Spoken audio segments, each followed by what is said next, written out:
Hello friends, this is Jayashree and welcome to my YouTube channel. आज हम पढ़ने वाले हैं क्लास 12th विस्टास का chapter number 6 memories of childhood by Zitkala Sa and Bhama. Friends, इसका जो फर्स्ट पार्ट है वो हम ऑलरेडी कवर कर चुके हैं लास्ट वीडियो में, और इसका second part we too are human beings आज हम पढ़ने वाले हैं। तो आगे बढ़ने से पहले इसका छोटा सा जो इंट्रोडक्शन है वो मैं आपको बता देती हूँ बहुत ही ब्रीफली, जो कि आपके लिए क्या क्या इम्पोर्टेंट यहाँ पर होगा। तो बामा जो है वो एक तमिल दलित वुमन है जो कि रोमन कैथोलिक फैमिली से बिलोंग करती हैं। उनके 3 बहुत ही फेमस वर्क, यानी कि बहुत ही फेमस जो उन्होंने काम किया है, उनमें 3 चीज़ें हैं। नंबर 1 उनकी ऑटोबायोग्राफी करुक्कू, नंबर 2 नॉवल संगति, और नंबर 3 एक कलेक्शन है उनकी शॉर्ट स्टोरीज का जिसका नाम है किसुम्बू करन। अच्छा, आज हम जो पढ़ने वाले हैं we too are human beings, वो उनकी ऑटोबायोग्राफी करुक्कू का एक एक्सर्प्ट है जिसका मीनिंग होता है पामेरा लीव्स। ओके, आगे बढ़ने से पहले मैं आपको इसका थोड़ा सा थीम आपको बता देती हूँ इस चैप्टर की, कि we too are human beings में हम आखिर पढ़ेंगे क्या। देखिए, ये जो हमारा चैप्टर है आज का, इसमें बेसिकली बामा किस तरीके से अपनी कम्युनिटी में जो अनटचेबिलिटी की जो प्रैक्टिस उस दौरान चल रही थी उनके समय में, उसका किस तरह से वो सामना करती हैं, यानी कि बहुत ही कम एज में उन्हें एक्सपीरियंस करने को मिलता है अनटचेबिलिटी की जो प्रैक्टिस है उसको। इसके अलावा अपने बड़े भाई के द्वारा क्या उन्हें एडवाइस दी जाती है इस अनटचेबिलिटी की ये जो प्रथा चल रही है उससे बाहर निकलने में, क्या क्या चीज़ें वो देखती हैं, तो सारी बातें आज हम इस चैप्टर में पढ़ेंगे। तो आइए स्टार्ट करते हैं। When I was studying in the 3rd class, I hadn't yet heard people speak openly of untouchability. जब मैं 3rd क्लास में पढ़ रही थी तो मैंने अभी तक अनटचेबिलिटी के बारे में लोगों को ओपनली बात करते हुए भी नहीं सुना था। यट मतलब अभी तक, यानी कि जब बामा 3rd क्लास में थी तो अभी तक लोग इतना ओपनली बात भी नहीं करते थे अनटचेबिलिटी के बारे में। लेकिन but I had already seen, felt, experienced and been humiliated by what it is. लेकिन मैंने अनटचेबिलिटी को पहले ही देख लिया था, महसूस कर लिया था, एक्सपीरियंस यानी कि अनुभव भी कर लिया था, और इवन में इस प्रैक्टिस के द्वारा ह्यूमिलिएट यानी कि इंसल्ट भी की गई थी। यानी कि अनटचेबिलिटी को वो देख चुकी हैं, महसूस कर चुकी हैं, एक्सपीरियंस कर चुकी हैं, और उन्हें अपमानित भी कर दिया गया है। ह्यूमिलेटेड मतलब insulted. I was walking home from school one day, an old bag hanging from my shoulder. तो नेक्स्ट पैराग्राफ में बामा हमें बता रही हैं कि किस तरीके से उन्होंने अनटचेबिलिटी को एक्सपीरियंस किया और क्या क्या उनके साथ हुआ, या क्या ऐसी बात हुई थी जो उन्होंने इतनी कम उम्र में इसको एक्सपीरियंस भी किया। तो देखिए, I was walking home from school one day, an old bag hanging from my shoulder. तो एक बार की बात है, मैं एक दिन हमेशा की तरह स्कूल से घर की ओर लौट रही थी, अपने कंधों पर वो बैग लटकाया, स्कूल बैग को लटका करके। It was actually possible to walk the distance in 10 minutes. अब स्कूल से होम तक जाने की, अपने घर जाने की जो डिस्टेंस थी वो ऑलरेडी 10 मिनट में कवर हो जाती थी, ठीक है। But usually it would take me 30 minutes at the very least to reach home. लेकिन मुझे अपने घर पहुंचने में कम से भी कम कितना वक्त लगता था? 30 मिनट्स। अच्छा, अब 10 मिनट्स के डिस्टेंस को वो 30 मिनट्स में कैसे कवर करती थी? ये आपके दिमाग में क्वेश्चन रेज हो रहा होगा ऑब्वियसली। तो आगे इसका आंसर देती है, वो कहती हैं कि it would take me from half an hour to an hour to dawdle along, watching all the fun and games that were going on, all the entertaining novelties and oddities in the streets. यहाँ पे इसकी जगह इन आना चाहिए, the shops and the bazaar. तो उन्होंने क्या कहा कि मुझे आधे से 1 घंटा इसलिए लग जाता था क्योंकि मैं रास्ते में डॉडल करती रहती थी। डॉडल मतलब होता है बहुत ही धीरे धीरे चलना, to move slowly, watching all the fun and games that were going on. और रास्ते में, गलियों में जो फन के जो इंसिडेंट उनको देखने को मिलते थे, या कुछ गेम्स वगैरह, अगर कुछ कॉन्टेस्ट वगैरह होता था उसको देखते हुए, all the entertaining novelties and oddities in the streets, गलियों में जितनी भी बहुत ही मनोरंजक नॉवल्टीज़ हो रही हैं, नॉवल्टीज़ मतलब जो नई नई चीज़ें, जो न्यूनेस उनको वहाँ पे देखने को मिल रहा है, कुछ नया सा वहाँ पे अगर हो रहा है, या कुछ ऑडिटीज़ मतलब कुछ डिफरेंट टाइप का, कुछ स्ट्रेंज सा, कुछ अजीब सा अगर गलियों में हो रहा है, वो भी देखते हुए काफ़ी जो है एंटरटेनिंग फील करती थी, और वहीं पे अक्सर वो रुक जाती थी और देखते देखते धीरे धीरे आगे बढ़ती थी। इसके अलावा शॉप्स एंड द बाज़ार, मार्केट में कभी अलग अलग दुकानों को देख के वो छोटी सी 3 साल की बच्ची बामा बहुत ज़्यादा एक्साइटेड हो जाती थी, और इस तरीके से उन्हें 10 मिनट्स के डिस्टेंस को कवर करने में 30 मिनट्स लग जाते थे। तो पहला क्वेश्चन आपका यहीं से बन जाता है, सिर्फ आप समझ लीजिए और ध्यान भी रखिए। The performing monkey, the performing monkey, the snake which the snake charmer kept in its box and displayed from time to time. The cyclist who had not got off his bike for 3 days and who kept pedaling as hard as he could from break of day. देखो अब यहाँ पे next paragraph में हमें वो बहुत सारे क्या बता रही हैं, क्या क्या वो चीज़ें देखती थी रास्ते में, ठीक है, वो सारे एग्जाम्पल्स वो हमको दे रही हैं, उसकी कुछ लिस्ट हमें वो यहाँ पे बता रही हैं। जैसे कि द परफॉर्मिंग मंकी, परफॉर्म करने वाला वो मंकी, जैसे कि आपने रास्ते में देखा होगा कभी मंकी का डांस करवाया जाता है, फिर वो जो डांस करवाने वाला पर्सन है वो एक बॉक्स सामने रख देता है ताकि जो ऑडियंस है वो उस मंकी के डांस को देख के खुश हो जाए और कुछ मनी जो है वो उस बॉक्स में डाल दे। उसके अलावा the snake which the snake charmer kept in its box and displayed from time to time, और स्नेक चार्मर जिसके पास एक बॉक्स हुआ करता था और वो उसे बीच बीच में खोल करके दिखाता था, display from time to time, कभी कभी बीच बीच में वो खोलता था। एक सांप वाले को आपने देखा होगा, एक छोटी सी बांस की राउंड शेप में टोकरी होती है, उसमें उसने सांप रखा होता है स्नेक चार्मर ने, और फिर वो बीन बजाता है तो वो बीच में उस टोकरी में से बाहर निकल के आता है, उसमें से वो डांस करता है, लोग देख के खुश होते हैं, तालियां बजाते हैं और स्नेक चार्मर को पैसा देते हैं। The cyclist who had not got off his bike for 3 days। अच्छा, अब तीसरी चीज़ है साइक्लिस्ट। साइक्लिस्ट जो है, अब एक यहाँ पे एक साइक्लिस्ट है जो 3 दिन से अपनी बाइक से, यानी कि अपनी साइकिल से नहीं उतरा है, यानी कि वो 3 दिन से साइकिल कंटिन्यू चला रहा है, and who kept pedalling as hard as he could from break of day. Break of day का मतलब होता है अर्ली मॉर्निंग, यानी सुबह से ही जितना तेज़ी से, जितना फास्ट स्पीड में वो पैडलिंग कर सकता था, साइकिल चला सकता था, उतना तेज़ी से वो चलाता था ताकि उसकी स्पीड को देख के, उसकी एनर्जी को देख के उससे खुश होकर लोग उसको ज़्यादा से ज़्यादा पैसे दें। और देखो ऐसा होता भी था।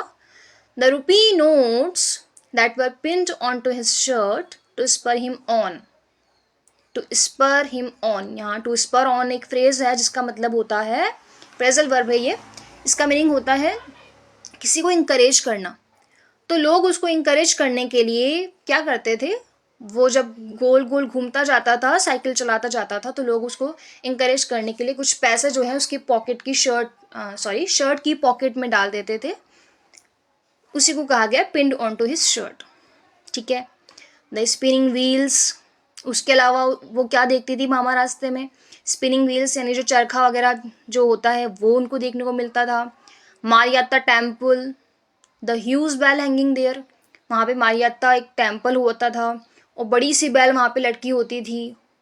उसके अलावा the Pongal offerings being cooked in front of the temple, उस मंदिर के सामने एज अ प्रसाद वहाँ पे कुछ बन रहा होता था, वो क्या होता था, पोंगल, ठीक है। ये एक साउथ इंडियन डिश है जो कि वहाँ पे बनाई जाती है, तो वो वहाँ पे बन रही थी, ऑलराइट। उसके अलावा the dried fish stall by the statue of Gandhi, वहाँ पे गांधी जी का एक स्टैचू होता था कुछ देर दूरी पर, वहाँ पे ड्राइड फिश का स्टॉल लगा होता था। द स्वीट स्टॉल, एक स्वीट का भी स्टॉल होता था। The stall selling fried snacks, उसके अलावा एक स्टॉल पर फ्राइड स्नैक्स भी मिलते थे, ठीक है। स्नैक्स जो हम कहते हैं कि समोसा, कचौरी, भजिया एट्सेट्रा चीज़ें वहाँ पे मिलती थी। and all the other shops next to each other. और ऐसे ही आसपास बहुत सारी जो है पास पास में दुकानें होती थी. The street light always demonstrating how it could change from blue to violet. वहाँ पे जो स्ट्रीट लाइट थी वो बहुत ही अट्रैक्ट करने वाली थी भामा के लिए, क्योंकि उसका कलर बार बार चेंज होता था ब्लू से वायलेट. ऑलराइट, ये भी आप याद रखो, ब्लू से वायलेट वो चेंज होता था. The Narikuravan hunter gypsy with his wild lemur in cages, selling needles, clay beads, and instruments for cleaning out the ears. और लास्ट चीज जो उनको देखने को मिलती थी रास्ते में वो था नारिकुरवन हंटर जिप्सी. यानी कि ये नारिकुवरन क्या है? ये नारिकुरवन है एक तमिलनाडु की ट्रैवल कम्युनिटी है, एक ट्राइब आप कह सकते हो. तो वो लोग क्या करते थे, ये जिप्सी यानी घुमक्कड़ हुआ करते थे. तो ये जगह जगह घूम कर के, और ये हंटर भी थे. तो एक वाइल्ड लेम्यूर होता था, ये एक एनिमल है लेम्यूर. ओके, तो लेम्यूर को वो अपने कैजेस में, अपने पिंजरे में बंद करके रखते थे और उससे वो ये कुछ ना कुछ करवाते थे और पैसा अर्न करते थे. इसके अलावा वो लोग नीडल्स बेचते थे, क्ले बीड्स बेचते थे. क्ले बीड्स होता है, आप जानते हो क्ले जो होती है उससे डिफरेंट टाइप की एक मिट्टी होती है क्ले, उससे बीड्स बनाए जाते हैं, नहीं मोती बनाए जाते हैं, और मोतियों से फिर एक ज्वेलरी टाइप, बहुत सारी ज्वेलरी उनसे बनाई जाती है, नेकलेस वगैरह बनाए जाते हैं. तो वो बेचते थे. और instruments for cleaning out the years, कानों को साफ करने के लिए उनके पास कुछ इंस्ट्रूमेंट्स, कुछ टूल्स होते थे, उससे भी वो बेचा करते थे. Oh I could go on and on. अरे मैं तो और आगे जा सकती थी. मतलब जितनी सारी चीज़ें उनको देखने को मिली, और भी पता नहीं क्या क्या वहाँ पे था, कि उनकी लिस्ट बहुत लंबी थी. लेकिन यहाँ पे जो है उन्होंने कुछ ही चीज़ें हमें बताई. Each thing would pull me to a standstill and not allow me to go any further. हर एक चीज़ वहाँ पे जो होती थी वो मुझे खींच लेती थी अपनी ओर, चुपचाप से शांति से खड़ा होने के लिए. ईच थिंग, हर एक चीज़, वुड पुल मी, मुझे खींच लेती थी, अट्रैक्ट करके, to stand still. Stand still मतलब होता है चुपचाप से खड़े हो जाना. And not allow me to go any further, और मुझे इतना अट्रैक्ट कर लेती थी वो चीज़ें कि मैं आगे नहीं बढ़ पाती थी. Okay. At times people from various political parties would arrive, put up a stage and harangue us through their mics. अच्छा, 8 times, बीच बीच में अलग अलग पॉलिटिकल पार्टीज के लोग वहाँ पे पहुँचते थे. Put up a stage and harangue us, और वो क्या करते थे, वो स्टेज पे खड़े हो जाते थे, मतलब वो एक तरीके से प्रिपेयर हो जाते थे हमें क्या करने के लिए, हैरिंग यानी कि स्पीच डिलीवर करने के लिए. हैरिंग जनरली कहा जाता है जो भड़का वो भाषण होता है. मतलब जैसे कि लीडर्स लोगों का आपने देखा होगा, वो क्या करते हैं, बहुत सारे कमिटमेंट्स करते हैं, बहुत सारे वादे करते हैं कि अगर आप हमें वोट देंगे तो हम आपकी ये सारे जो आपके वादे हैं, जो आप हमसे जो चाहते हैं, वो हम सारे वादे पूरे करेंगे. तो इस तरीके से कुछ हैरिंग वो वहाँ पे स्पीच डिलीवर करते हैं अपने माइक्स के through. Then there might be street play or a puppet show or a no magic no miracle stunt performance. इसके अलावा वहाँ गली में कोई ना कोई प्ले हुआ करता था, होता रहता था, या फिर कोई पपेट शो होता था कभी कभी, या तो कोई स्ट्रीट प्ले या कोई पपेट शो हो सकता था कभी, या कोई नो मैजिक नो मिरेकल वाला स्टंट परफॉर्मेंस होता था. मतलब ऐसी स्टंट परफॉर्मेंस भी होती थी जो ना तो कोई मैजिक थी, ना उसमें कोई जादू था, ना ही कोई मिरेकल यानी कि चमत्कार था. All this would happen from time to time, और ये सब टाइम टाइम पे होता ही रहता था. मतलब अक्सर ये बीच बीच में थोड़े थोड़े दिनों के इंटरवल में होता रहता था. Almost certainly there would be some entertainment or other going on. लेकिन हाँ, ये फिक्स है, ये सर्टेन है, ये निश्चित है कि कुछ ना कुछ एंटरटेनमेंट का सोर्स जो है वो उनको अक्सर रास्ते में देखने को मिल ही जाता था. और इस वजह से 10 मिनट्स के डिस्टेंस को 30 मिनट्स में कवर बहुत ही आसानी से कर लेती थी. ठीक है. Even otherwise, there were the coffee clubs in the bazaar. The way each waiter cooled the coffee, lifting a tumbler high up and pouring its contents into a tumbler held in his other hand. Even otherwise. अच्छा, चलो ठीक है, ये सब तो होता ही था. उसके अलावा वहाँ पे कुछ कॉफ़ी क्लब्स थे. बाज़ार में कॉफ़ी क्लब्स ऐसे आप देखते हो, हम रास्ते में अक्सर चाय के स्टॉल वगैरह देखते हैं, छोटी छोटी मोटी, तो इस टाइप के कुछ कॉफ़ी क्लब्स होते थे, वहाँ पे लोग बैठ के कॉफ़ी पीते थे। और वहाँ पे जो पर्सन था वो कॉफ़ी को किस तरीके से कूल करता था, किस तरीके से ठंडा करता था वो यहाँ पे उन्होंने जो है बामा ने बड़ा वर्ड बाय वर्ड एक्सप्लेन किया है, क्योंकि वो छोटी थी तो वो उसको उसी तरीके से देखती थी। तो उन्होंने कहा, lifting a tumbler high up and pouring its contents into tumbler held in his other hand. आपने देखा होगा लस्सी वालों को, जो लस्सी अक्सर बेचा करते हैं पंजाब वगैरह में, या यहाँ इवन आपने अपने घर में भी शायद किया होगा कि उनके एक हाथ में एक टम्बलर यानी गिलास होता है लंबा सा, और उसमें लस्सी होती है, और उसको वो काफ़ी हाइट पे ले जा करके दूसरे हाथ में रखे टम्बलर में शिफ्ट करते हैं। तो काफ़ी ऊंचाई से दूसरे गिलास में ये लस्सी का या यहाँ पर कॉफ़ी का शिफ्ट करना जो है, वो उससे क्या होती है, अगर वो गर्म है तो वो वेपर बहुत जल्दी एयर में मिल जाती है, और उससे क्या होता है फिर वो ठंडी हो जाती है, काफ़ी ज़्यादा ठंडी हो जाती है। तो यहाँ पे भी सेम प्रोसेस उन्होंने देखा और उन्होंने वही चीज़ कही कि किस तरीके से वो कॉफ़ी को कूल करते थे। तो ये भी काफ़ी एंटरटेनिंग होता था बामा के लिए। Or the way some people sat in front of the shops chopping up onion, their eyes turned elsewhere so that they would not smart. और इवन अदरवाइज, चलो ये तो पढ़ लिया हमने कि और द वे, अच्छा, और या फिर जिस तरीके से कुछ लोग जो हैं शॉप्स के सामने बैठ करके अनियन काटते थे। ठीक है, मतलब कोई शॉप है जहाँ पे मे बी कुछ ऐसी डिशेस बन रही हैं, कुछ खाना वगैरह का वहाँ पे कुकिंग हो रही है, तो उसके लिए वो शॉप के बाहर बैठ करके अनियन काटते थे, और बार बार वो बीच बीच में अपनी आंखें ऐसे टर्न कर लेते थे जैसे कि अनियन से दूर हो जाने की वजह से उनकी आंखों से आंसू कम निकलेंगे। तो कह रही दे वुड नॉट स्मार्ट, तो वो कोई स्मार्ट नहीं थे, क्योंकि आंसू तो तब भी निकलते थे। और the almond tree growing there and its fruit which was occasionally blown down by the wind. या फिर आप आलमंड ट्री की बात कर लें, उस बादाम के पेड़ की बात कर लें जो वहाँ पे उगा हुआ था, और उसके जो फ्रूट हैं यानी कि वो जो आलमंड हैं, वो बीच बीच में जब हवा के कारण ब्लोन डाउन, हवा से उड़ करके जब वो नीचे गिरते थे, तो वो आलमंड भी बामा को जो है काफ़ी अट्रैक्ट करते थे, काफ़ी मज़ा आता था, वो उठा लेती थी और अच्छा उनको लगता था। तो all these sights taken together would tighten my legs, stop me from going home.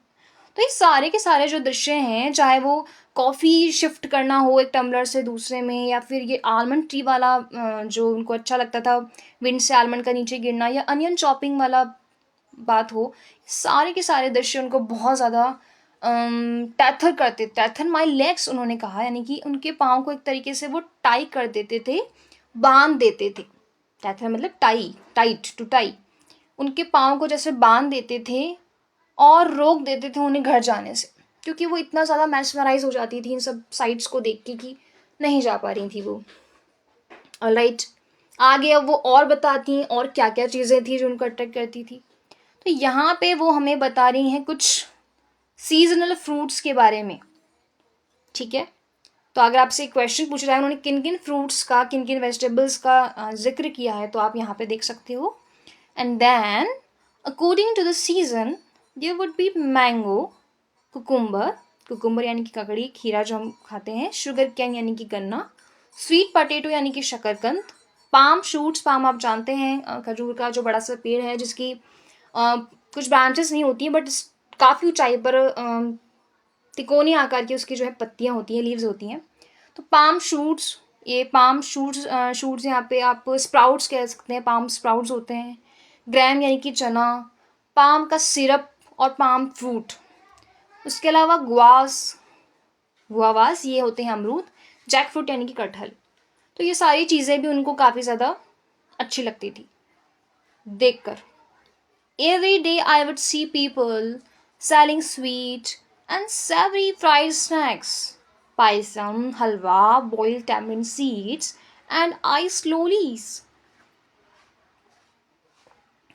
Every day, हर रोज़ मैं देखती थी लोगों को स्वीट बेचते हुए, यानी कि मैं देखती थी लोगों को मिठाई बेचते हुए, मामा कह रही हैं, और जो सैवरी फ्राइड स्नैक्स हैं सैवरी मतलब होता है बहुत ही जो सोल्टी या स्पाइसी फ्लेवर का है, यानी वो मीठा नहीं है, वो नमकीन फ्लेवर का है।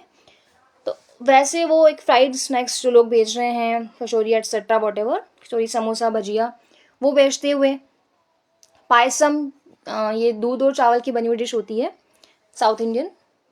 हलवा आप जानते हो, बॉइल्ड टैमरिंड सीड्स, टैमरिंड कहते हैं इमली को, तो इमली के बीजों को यानी कि इमली को ही उबाल कर एज अ डिश सर्व किया जाता है। एंड आइस्ड लोलीज होती हैं, जो बर्फ़ का गोला हम लोग खाते हैं बहुत सारा कलरफुल बर्फ़ के ऊपर डाल करके, बहुत सारा कलर, वो होता है आइस्ड लोलीज। तो ये सब चीज़ें भी वो देखती थी लोगों को बेचते हुए, और ये भी काफ़ी ज़्यादा उनके लिए अट्रैक्टिव थी। ओके, आई होप आप इंजॉय कर रहे होंगे चैप्टर को। अब तक यहाँ पे अनटचेबिलिटी की कोई बात नहीं आई है, यहाँ पर सिर्फ वो यही बता रही है कि मैं स्कूल से घर जब लौटती थी और 10 मिनट्स के डिस्टेंस को 30 मिनट्स में कवर करती थी, तो मुझे क्या क्या चीज़ें देखने को मिलती थी जिनसे अट्रैक्ट होके मुझे इतना ज़्यादा समय लगता था। ठीक है, अच्छा आगे बढ़ते हैं। Gazing at all this, one day I came to my street, my bag slung over my shoulder. अच्छा, यही सब देखते हुए, यही सब निहारते हुए एक दिन मैं अपनी गली में आई। ठीक है, यानी कि वो अपने घर तक पहुंच गई थी लगभग, तो ऐसा ही एक बार हुआ अपनी गली में जब वो पहुंची, और उनका जो बैग है, स्कूल बैग, वो अपने कंधों से लगभग नीचे उतर गया था। ठीक है, at the opposite corner, though a threshing floor had been set up, and the landlord watched the proceedings, seated on a piece of sacking spread over a stone ledge. अच्छा, जिस गली में वो पहुंची, अपने घर वाली जो स्ट्रीट में जब वो पहुंची, तो उसके अपोजिट कॉर्नर पर उन्होंने क्या देखा, वहां पे थ्रेशिंग फ्लोर सेट किया हुआ था। अब थ्रेशिंग फ्लोर क्या होता है? थ्रेशिंग फ्लोर होता है जब गेहूं की फसल तैयार हो जाती है, तो उसमें से वो ग्रेन अलग करने के लिए, वो दाने अलग करने के लिए एक सेटअप तैयार किया जाता है। मतलब वो जो बड़ी बड़ी गेहूं की जो धान वो जो होती है, उसको ज़मीन पे पटका जाता है, या किसी भी जो सेटअप उन्होंने तैयार किया है उसके ऊपर जोर जोर से उसके ऊपर पटका जाता है, और उससे फिर क्या होता है, वो ग्रेन जो है अलग हो जाती है। तो ये थ्रेशिंग फ्लोर वहाँ पे तैयार हो गया था, और वो जो मालिक है, उसका मालिक जो ये काम करवा रहा था, वो सारा प्रोसीडिंग्स यानी सारी एक्टिविटीज़ होते हुए देख रहा था कि वो लोग, वो लेबर ये काम ठीक से कर रहे हैं या नहीं कर रहे हैं, ग्रेन को अलग करने का काम कर रहे हैं या नहीं। अच्छा, अब ये जो लैंड लोड था, ये किस पे बैठा हुआ था? ये स्टोन की एक लेज थी। ठीक है, पत्थर का एक थोड़ा सा चबूतरा, या हम कह सकते हैं थोड़े ऊपर उठी हुई जगह थी, जिस पर एक बोरी आप टाइप कह सकते हो, टुकड़ा उसका जो है वो बिछा हुआ था, और उसके ऊपर वो बैठा हुआ था, और वहीं से बैठे बैठे वो सारी प्रोसीडिंग्स को, एक्टिविटीज़ को ध्यान से देख रहा था। Our people were hard at work, driving cattle in pairs round and round to trade out the grain from the straw. यहाँ पे पामा कहती हैं कि आर पीपल, देखो आर पीपल का मतलब है, अब वो अपनी कम्युनिटी की बात कर रही हैं, उस कम्युनिटी की जिनको अनटचेबल माना जाता है। तो यहाँ उन्होंने कहा our people were hard at work, हमारे जो लोग थे, हमारी कम्युनिटी के लोग बहुत ही ज़्यादा मेहनत करते थे काम पे। जैसे कि फील्ड पे जब कैटल को चराना है, मतलब कैटल को जब ड्राइव करना है, देखो अभी तो ट्रैक्टर वगैरह यूज़ होते हैं, हम जानते हैं, पहले क्या होता था, जुताई के लिए एनिमल्स का यूज़ होता था। तो जानवरों को पेयर्स में, जैसे ऑक्स है, ठीक है, तो 2 ऑक्स को पेयर में कर लिया, मतलब 2 ऑक्स को आपस में बांध दिया, और वो राउंड एंड राउंड पूरा गोल गोल जो है पूरे फील्ड में उनको घुमाते थे। उससे क्या होता था, to tread out the grain from the straw, यानी कि जो बेकार के स्ट्रो हैं, घास है, तिनका वगैरह है, उनसे वो जो ग्रेन है वो अलग हो जाए। ठीक है, तो ग्रेन को अलग करने के लिए एनिमल्स का यूज़, वहाँ पे कैटल का यूज़ पहले किया जाता था। तो वही कह रही कि राउंड एंड राउंड जो घुमाते थे, वो मुझे बड़ा मज़ा आता था देखने में। The animals were muzzled so that they wouldn't help themselves to the straw. जो एनिमल्स थे उन्हें मजल कर दिया जाता था। मजल मतलब होता है उनके मुंह को बांध दिया जाता था ताकि वो क्या ना कर सकें, जब उनको फील्ड में घुमाया जा रहा है तब वो क्या ना कर सके, वो उस ग्रेन को खा ना सके। ठीक है, ओके। तो ट्रेड आउट द ग्रेन जो अभी हमने पढ़ा वो क्या था, वो ग्रेन को आई मीन थ्रेशिंग जो हम कहते हैं, थ्रेशिंग। आप बेसिकली एक वर्ड में थ्रेशिंग उस प्रोसेस को कह सकते हो। यदि आपको समझ में नहीं आया हो, ट्रेड आउट द ग्रेन मतलब थ्रेशिंग वाली प्रोसेस थी जो कैटल का यूज करके होती थी पहले। ओके, तो एनिमल्स को मजल करके उन्हें फील्ड में घुमाया जाता था। I stood for a while there watching the fun. तो मैं थोड़ी देर के लिए वहां पे खड़ी हो गई, ये सारा फन देखते हुए, ये सारा फन देखने के लिए मैं वहां पे थोड़ी देर के लिए खड़ी हो गई। Just then an elder of our street came along from the direction of the bazaar. तभी तभी जो है एक एल्डर, एक बड़े व्यक्ति थे, हम कह सकते हैं काफी अच्छे खासी एज के वो होंगे, तो वो बाजार वाले रास्ते से आए हमारी गली में। The manner in which he was walking along made me want to double up. Double up मतलब होता है ठहाका मार के हंसना, मतलब उन्हें उन एल्डर पर्सन को देख के बहुत जोर से हंसी आ गई। मामा को बहुत जोर से हंसी आई। क्यों, ऐसा क्यों हुआ भाई? आप देख रहे हो यहाँ पे आपको एक सीन देखने को मिल रहा है, एक जो पोर्ट्रेट यहाँ बना हुआ है कि एक पर्सन है जो काफ़ी एज्ड लग रहे हैं, शरीर इनका झुका हुआ है और इन्होंने एक पैकेट अपने हाथ में पकड़ा हुआ है। उसके स्ट्रिंग को बहुत ही ऊपर से उन्होंने इस तरीके से होल्ड किया हुआ है कि वो जो है जो भी डिश, जो भी चीज़ अंदर पैकेट के अंदर रखी हुई है उस पर उनका हाथ गलती से भी ना लग जाए। तो यही सीन देख करके मामा को बड़ी हंसी आ रही थी। देखो अभी वो एक्सप्लेन भी करेंगी कि the manner in which he was walking along, जिस तरीके से वो चल रहे थे, made me want to double up, मुझे बहुत ज़्यादा हंसी आई। I wanted to shriek with laughter at the sight of such a big man carrying a small packet in that fashion. Fashion मतलब यहाँ पर है वे, इन दैट वे, ओके। तो मैं बहुत ज़्यादा ठाके मार के जोर जोर से हंसना चाहती थी। श्रिक विद लाफ्टर मतलब बहुत ज़ोर से खुलकर मैं हंसना चाहती थी। क्यों? क्योंकि वो देख पा रही थी कितना बड़ा आदमी छोटा सा पैकेट इस तरीके से पकड़ा हुआ है। I guessed there was something like vadai और green banana bhaji in the packet because the wrapping paper was stained with oil. उन्हें क्या लगा कि मतलब मैंने गेस किया, मामा ने गेस किया कि यार शायद तो इसमें वड़ई होगी।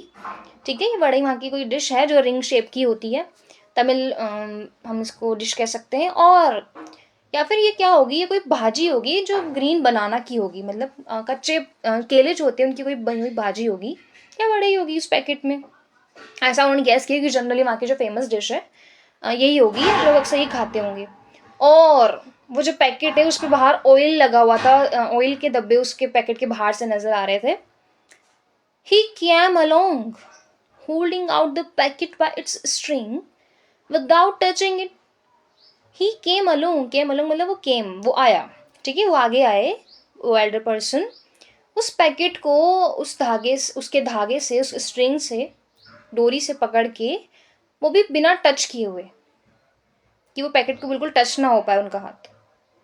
आई stood there thinking to myself, if he holds it like that won't the package come undone and the vadais fall out.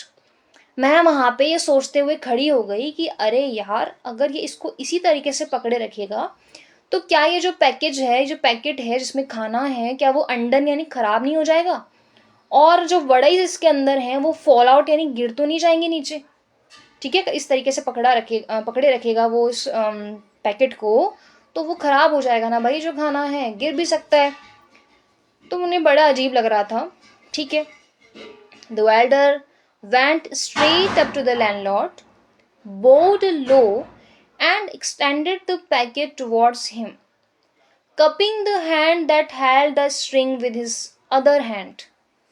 यहाँ पे वो कह रही हैं कि जो एल्डर थे वो अब सीधा चले गए लैंडलॉर्ड के पास, अपने उस मालिक के पास जिन्होंने ऑर्डर दिया था कि जाओ जाकर मेरे लिए वड़ई एटसेट्रा ये चीज़ शॉप से लेके आओ। तो वो गए अपने मालिक के पास उस पैकेट को लेके।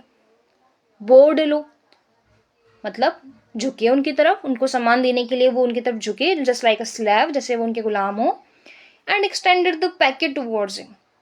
और वो जो पैकेट उनके हाथ में था, एल्डर के हाथ में, उन्होंने उसको एक्सटेंड मतलब आगे की ओर उनकी तरफ बढ़ाया।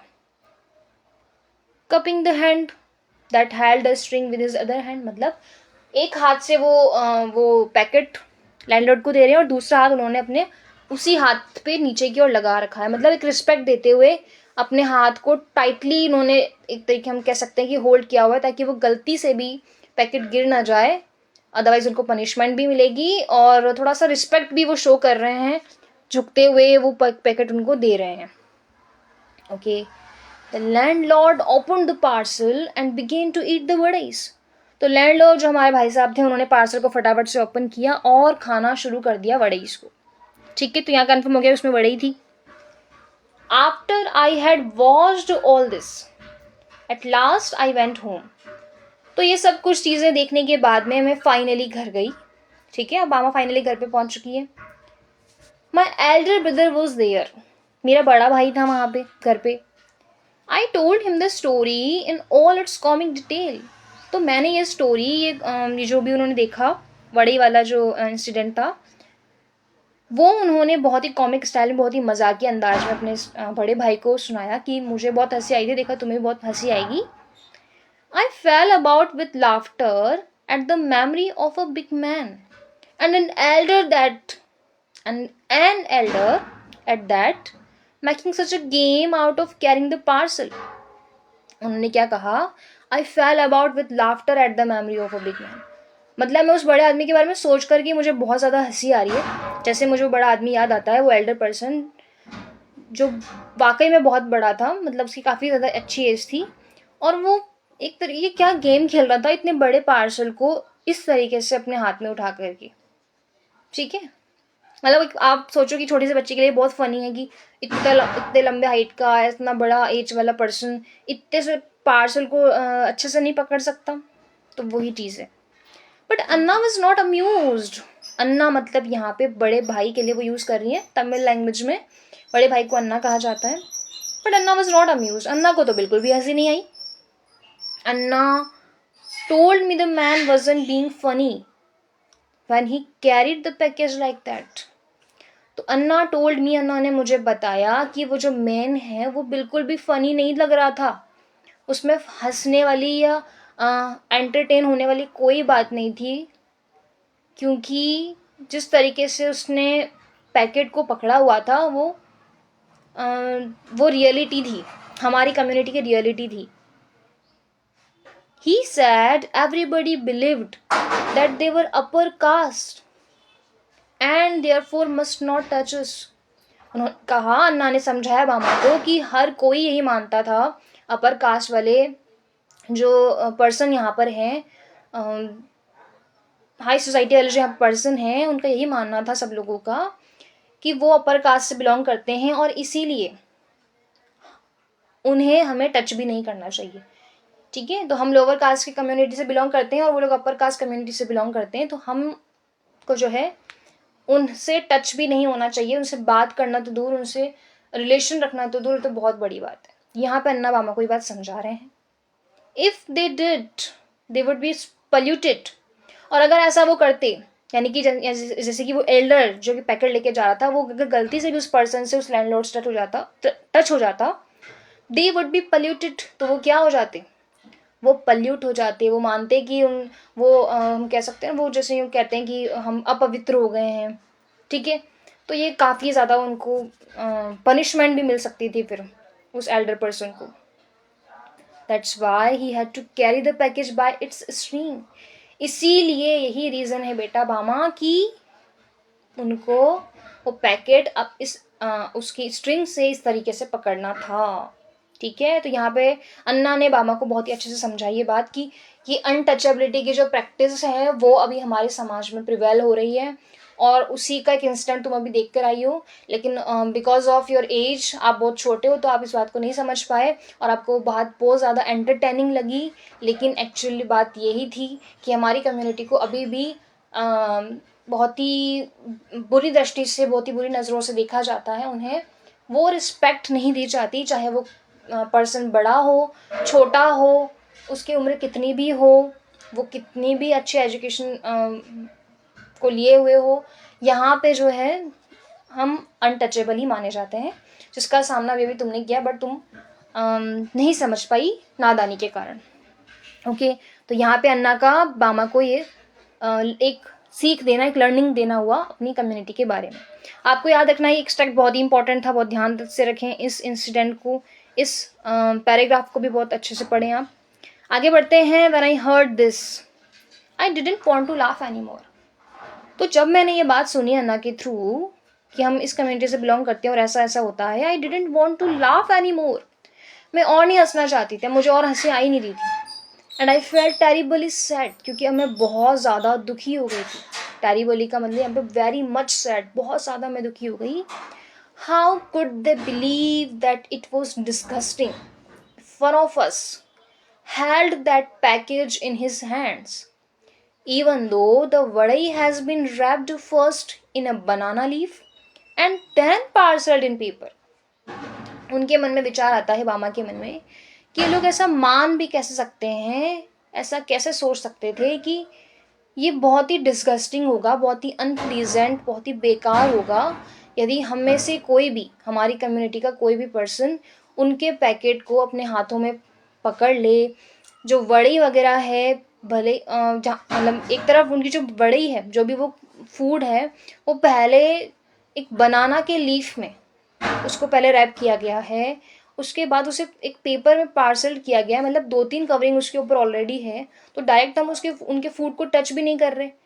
इसके बावजूद भी वो लोग उनके पैकेट को या उनकी किसी भी चीज़ को हमें पकड़ने का, छूने का अधिकार नहीं देते। ऐसी कैसी बेकार सी, डिस्गस्टिंग सी उनकी सोच है। तो ये उनके मन में विचार आता है, बामा के मन में। I felt so provoked and angry that I wanted to touch those rest vadais myself straight away.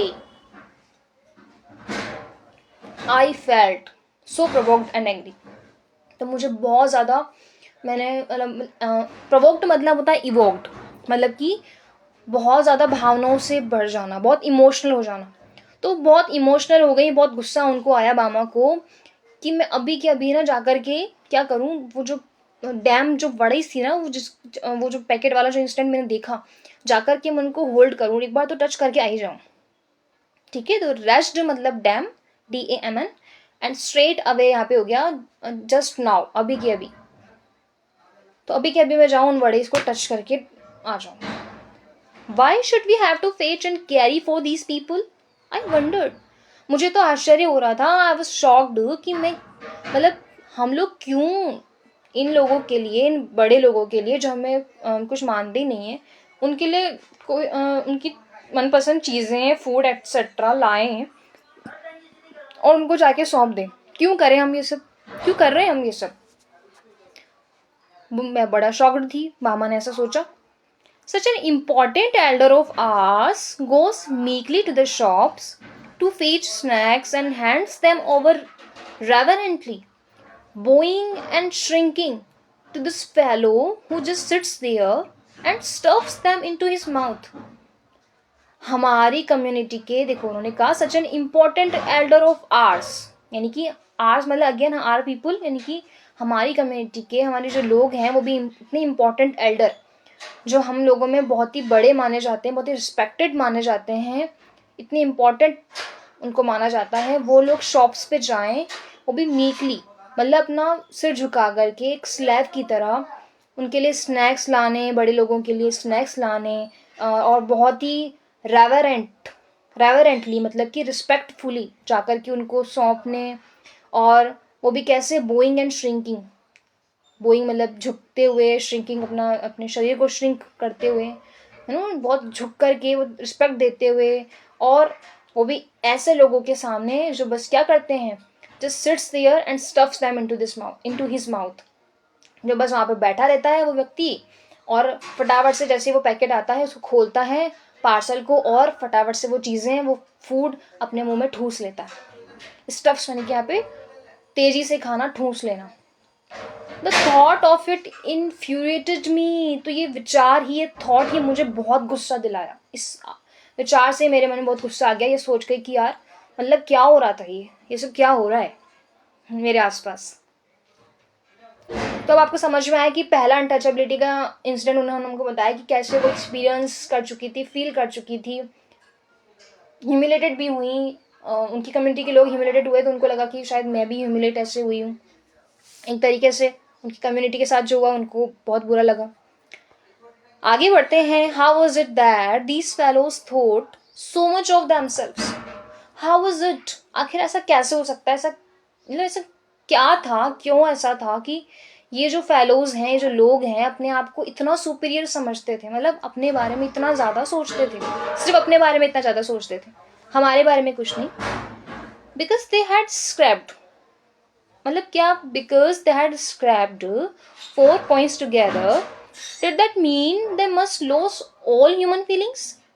क्या सिर्फ इसलिए क्योंकि उनको 4 पैसे मिल गए, मतलब उन्होंने सिर्फ 4 पैसे कमा लिए, 4 पैसे कमा लिए, यहाँ पे थोड़ा बहुत पैसा उनके पास अगर आ गया, ठीक है, थोड़ा बहुत पैसा उन्होंने अगर अर्न कर भी लिया, तो क्या इसका मतलब ये है कि वो सारी ह्यूमन फीलिंग्स भूल जाएंगे? जो ह्यूमन फीलिंग्स होती हैं कि पर्सन चाहे कोई भी हो, किसी भी कास्ट, रिलीजन या किसी भी कम्युनिटी से बिलोंग करता हो, सभी को रिस्पेक्ट की ज़रूरत होती है, सभी का सम्मान किए जाने की ज़रूरत होती है, ना कि किसी का भी अपमान किया जाना चाहिए। तो ये सारी फीलिंग्स क्या भूल गए क्या वो लोग? But we too are human beings, आखिर हम भी तो इंसान ही हैं। Our people should never run these petty errands for these fellows. तो यहाँ पे बामा के मन में आता है कि हमारे लोगों को, हमारी कम्युनिटी के लोगों को, ये जो लोग हैं इनके छोटे मोटे घटिया काम करने ही नहीं चाहिए। पैटी का मतलब है छोटे मोटे घटिया, एरेंड्स मीन्स टास्क। तो इन लोगों के छोटे मोटे जो घटिया टास्क है वो उनको करने ही नहीं चाहिए, हमारे लोगों को, क्योंकि ये इस लायक ही नहीं है। We should work in their fields, take home our wages and leave it at that. हमारे लोगों को क्या करना चाहिए, हमारे लोग बस क्या करें, इनके खेतों में काम करें। टेक होम आर वेजेस, जो उनको जो उनकी सैलरी मिलती है, जो काम के बदले जो पैसा मिलता है, वेजेस मतलब सैलरी, तो काम के बदले जो पैसा, जो सैलरी उन्हें मिलती है उसे घर पे लेके जाएं। लीव इट एट दैट, और यहाँ पे जो है वो वैसा का वैसा छोड़ दें, मतलब और कोई छोटा मोटा घटिया काम करने की कोई ज़रूरत नहीं है हमारे लोगों को, क्योंकि बदले में उन्हें रिस्पेक्ट भी नहीं मिलती और ना ही पैसा उन्हें मिलता है। जिसके बदले में पैसा मिलता है, जिस काम के लिए, वो बस वो करें और चले जाएं। ऐसा उनके मन में, बामा के मन में विचार आया। My elder brother, who was studying at a university, had come home from for the holidays. तो मेरा जो बड़ा भाई है, बाबा ने कहा मेरा बड़ा भाई जो कि यूनिवर्सिटी में स्टडी कर रहा था, वो हॉलीडेज के लिए घर पर आया, हॉलीडेज के लिए घर पे आया था।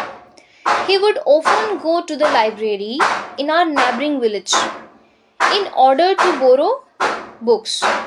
तो वो पड़ोस के गांव में लाइब्रेरी में जाता था अक्सर, क्या करने के लिए, बुक्स बोरो करने के लिए। He was on his way home one day. तो ऐसे ही एक दिन की बात है, He was on his way home one day. वो घर वाले रास्ते की तरफ था, यानी वो घर आ रहे थे। Walking along the banks of the irrigation tank. पास में रास्ते में ही कोई इरिगेशन टैंक था।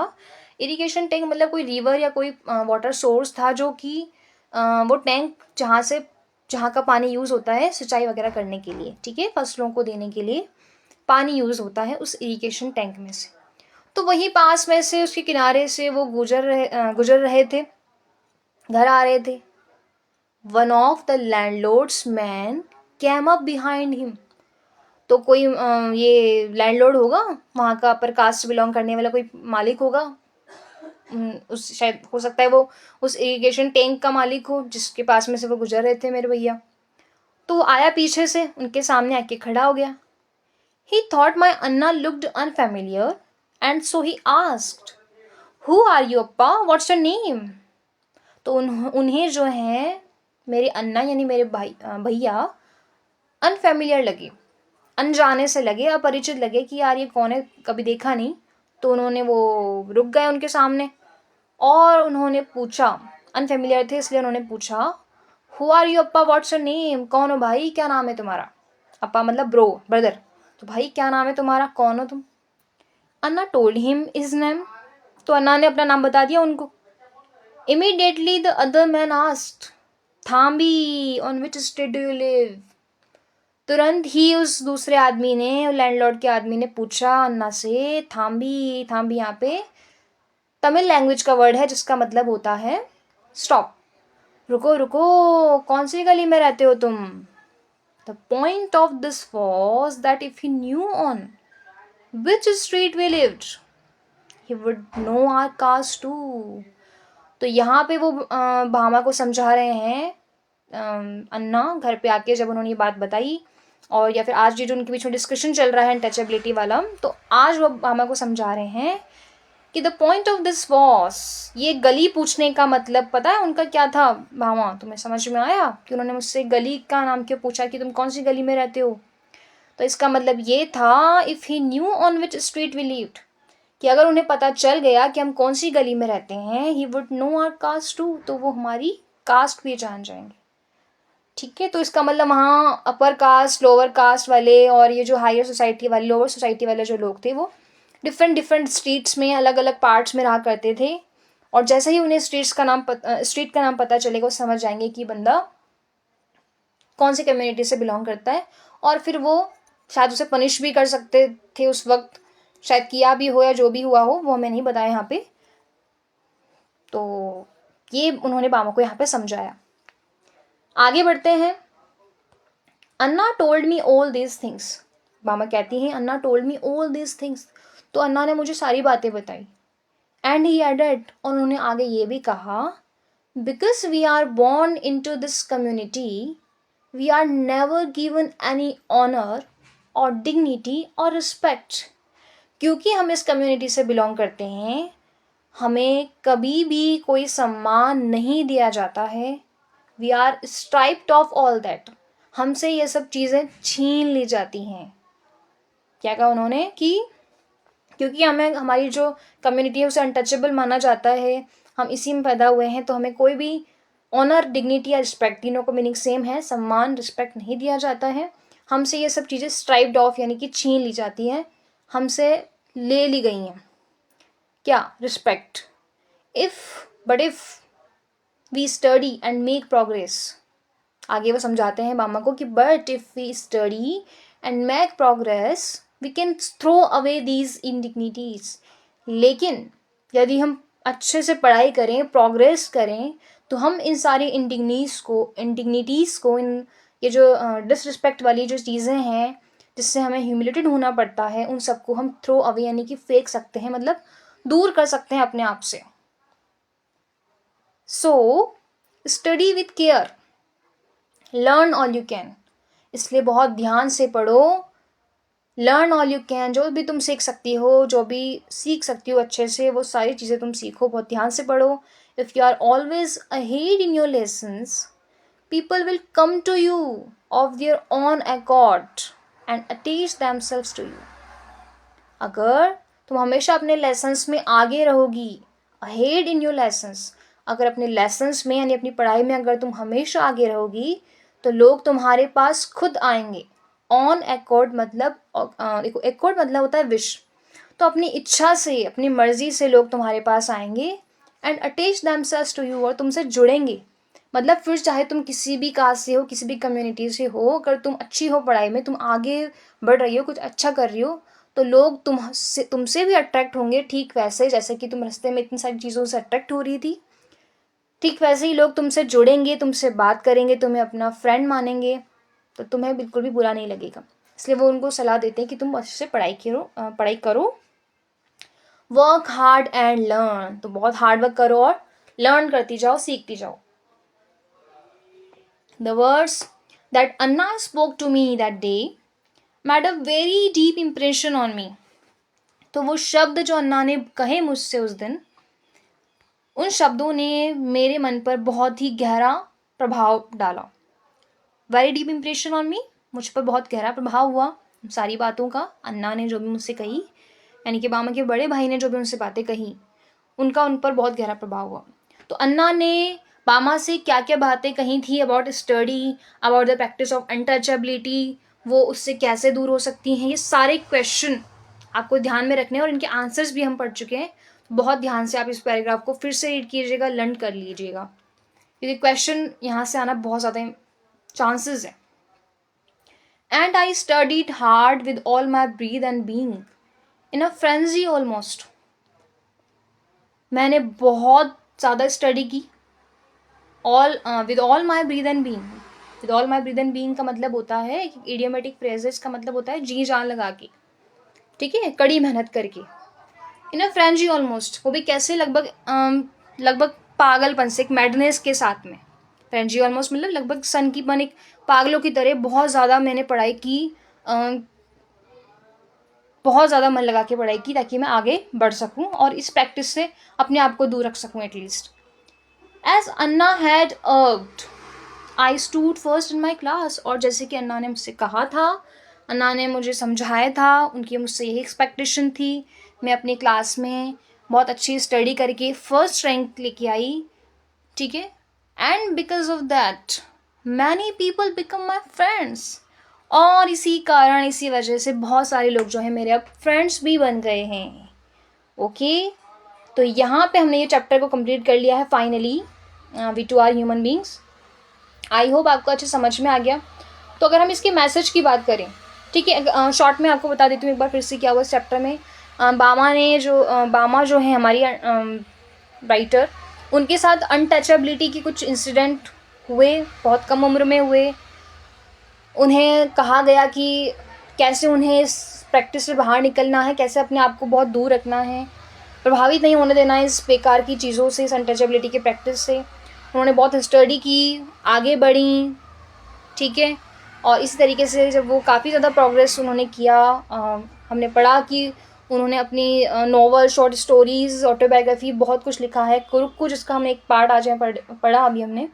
तो काफ़ी ज़्यादा उन्होंने प्रोग्रेस की, इतने तमिल दलित राइटर होने के बावजूद, ठीक है। वो दलित फैमिली से बिलोंग करती थी, अनटचेबल उनको माना जाता था किसी ज़माने में, लेकिन आज वो काफ़ी ज़्यादा ऊंचाइयों पर है। ऐसे ही आप लोगों को भी स्टडी करके, चाहे आप कैसे भी, किसी भी कास्ट, रिलीजन, कहीं से भी बिलोंग करते हैं, बट उन सबको नज़रअंदाज करते हुए आपको आगे बढ़ना है। दैट्स ऑल, हमने ये चैप्टर में आज स्टडी किया। आपको समझ में भी आ गया होगा ऐसा मेरा मानना है। यदि फिर भी आपको कोई भी प्रॉब्लम हो, कोई भी डाउट, सजेशन आपके मन में है, कोई भी क्वेरी है, प्लीज़ मुझे कमेंट सेक्शन में ज़रूर बताएं। मुझे इंतज़ार रहेगा आपके सवालों का, आपकी बातों का। ओके, फ़िलहाल के लिए इतना ही। एक बार फिर से रीड कर लीजिएगा, कोई भी दिक्कत हो तो बताइएगा। और that's all, thank you so much. मिलते हैं हमारे नेक्स्ट वीडियो में, तब तक के लिए बहुत बहुत ज़्यादा गुड लक आपको। Okay, all the very best, thank you so much, bye, take care.